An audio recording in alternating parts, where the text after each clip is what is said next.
What's up, YouTube? This is Too Raw for TV. All right, so before I get into this video, a couple things I want to say. Shout out to the brother Eric for the donation to the channel via the Cash App. Salute to you for showing love once again to the channel.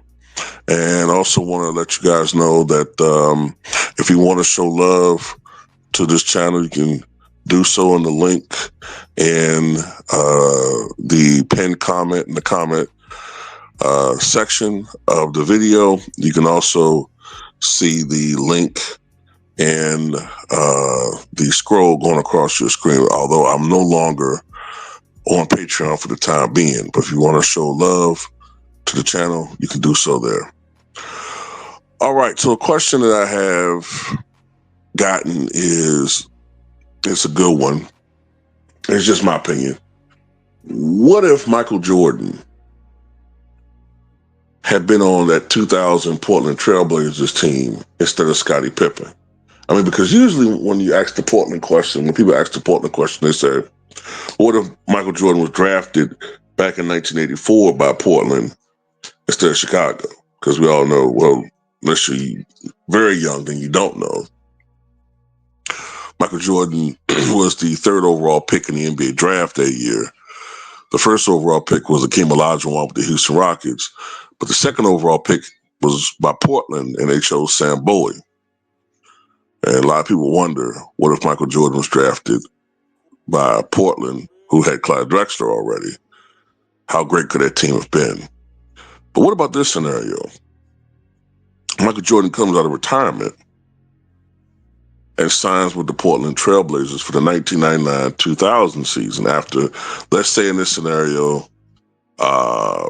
his finger heals. He had surgery to fix the sliced tendon in the finger on his shooting hand after the cigar cutter incident. And he comes back and plays for the Portland Trailblazers. How would that work? Well, I think, a lot of us would agree, despite the fact that the media likes to paint Michael Jordan as a scorer and Scottie as this all-around player, which he was. Michael Jordan was more than capable of playing like Scottie Pippen if need be. Okay, the thing is, I would say Scottie was a more diverse defender as far as like his effectiveness in various positions, because he was a little bit bigger than Mike and longer. But Jordan was just as good, in my opinion, as a one-on-one defender and help defender as Pippen was, right? Jordan was a very, very good rebounder for his position. He was a good offensive rebounder for his position. He's an underrated playmaker. Matter of fact, people forget Michael Jordan played point guard for a portion of the 88-89 season. And he was a much more well-rounded scorer than Scottie Pippen, right? But I think if he joined the Portland Trailblazers, you get the skill set of Scottie Pippen with Michael Jordan, but you get other things. You get an addition of other things. You get proven leadership. You get a closer, which is something that Portland Trailblazers team desperately needed in that Game 7 in which they imploded. If Michael Jordan was there, I don't think that debacle in the fourth quarter happens, because you have that closer. You have that guy who has been there in those types of situations and was used to being in a leadership position and taking the game over by taking the game over by the reins and closing. Because remember, Portland had a 15-point lead. 15-point lead. So the Bulls only had to close. Portland only had to close. So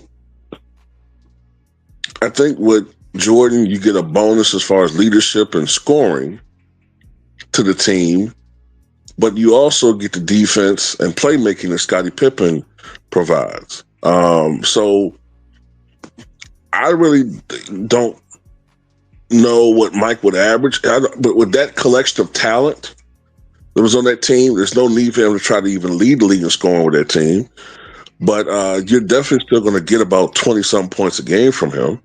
If I had to take a guess, a lot of that would have come in the second half or four quarters.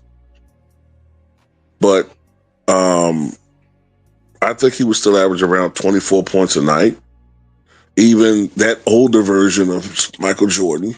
And that's not hyperbole because remember, Jordan with the Wizards in real life in the 2001 2002 season, before he got hurt, was averaging 25 points a game for the Wizards.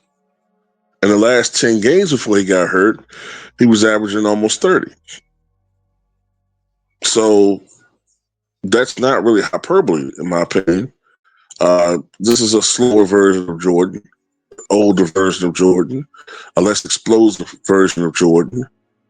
But he's a little bit closer to the Bulls years in 99, 2000 than he is with the Wizard years of 2001, 2002. So he's a slightly more athletic version of Wizards Jordan. But I think in this scenario with Portland, his role would be more of, I think he would probably play.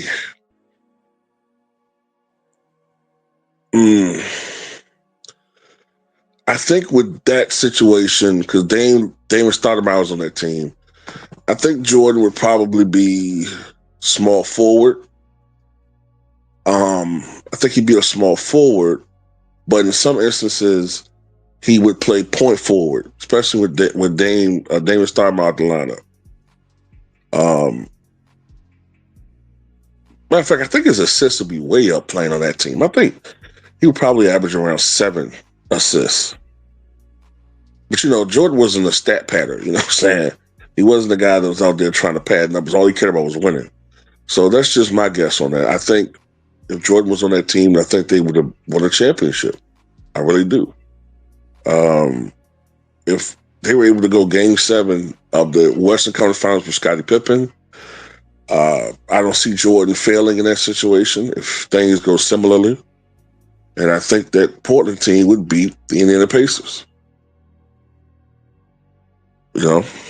But that's just my opinion on that. Maybe you differ, but tell me what you guys think.